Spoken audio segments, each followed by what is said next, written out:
ಕಷ್ಟಪಟ್ಟು ಸಂಪಾದಿಸ್ತೀವಿ. ಆ ಮೂಲಕ ನಮಗೆ ಬೇಕಾದ ಸಾಮಗ್ರಿಗಳನ್ನು ಖರೀದಿಸ್ತೀವಿ.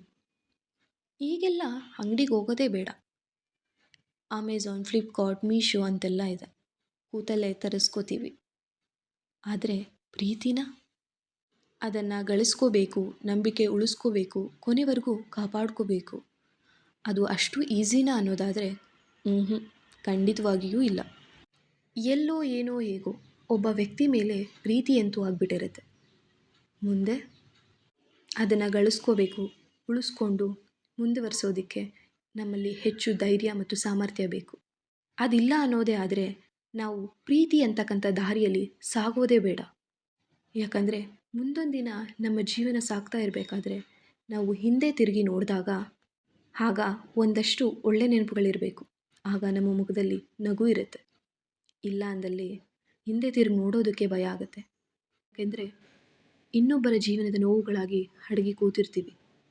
ಹಾಗಾಗಿ ಎಲ್ಲರ ಮನಸ್ಸಲ್ಲಿಯೂ ನಾವು ಒಂದಷ್ಟು ಒಳ್ಳೆಯ ನೆನಪುಗಳಾಗಿ ಇರೋದಕ್ಕೆ ಪ್ರಯತ್ನ ಪಡೋಣ.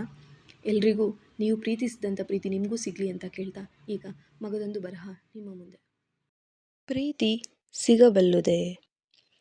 ಕಣ್ಣಲ್ಲಿ ಕಣ್ಣಿಟ್ಟು ನೋಡುವ ಬದಲು ಒಮ್ಮೆ ಮನಸ್ಸಿಟ್ಟು ಅರ್ಥೈಸಿದರೆ ತಿಳಿಯುತ್ತಿತ್ತೇನು ಪ್ರೀತಿಯ ಅಲೆಗಳ ಆರ್ಭಟ. ಕೈಯಲ್ಲಿ ಕೈಯಿಟ್ಟು ಹೆಜ್ಜೆಯೊಂದಿಗೆ ಹೆಜ್ಜೆ ಸೇರಿಸಿ ನಡೆವಾಗ ಭಾಸವಾಗಬೇಕಿತ್ತು ಪ್ರೀತಿ ಕ್ಷಣಿಕವಲ್ಲ ದೀರ್ಘವೆಂದು. ಆಣೆ ಪ್ರಮಾಣಗಳ ಮೂಲಕ ಬಂದ ಸಾಗುತ್ತಿದ್ದರೆ ಆಗಲೇ ಅರಿಯಬೇಕಿತ್ತು ಪ್ರೀತಿಗೆ ನಂಬಿಕೆಯ ಆಶಾಗೋಪುರ ಬೇಕೆಂದು. ಸ್ವಂತಿಕೆಯನ್ನು ಹಂಚಿಕೊಳ್ಳುವಾಗ ಸ್ವಂತವೆಂದೇ ತಿಳಿದಿದ್ದರೆ ಕಾರಣಗಳ ಕೊಟ್ಟು ಕಾಣೆಯಾಗುತ್ತಿರಲಿಲ್ಲ. ನೋಡಿ ನಕ್ಕ ಬಗೆಗೆ ಪ್ರೀತಿ ಎಂದೆಸರಿಟ್ಟು ತೊರೆದ ಅಗಲಿಕೆಗೆ ಅನಿವಾರ್ಯವೆಂದರಂತೆ.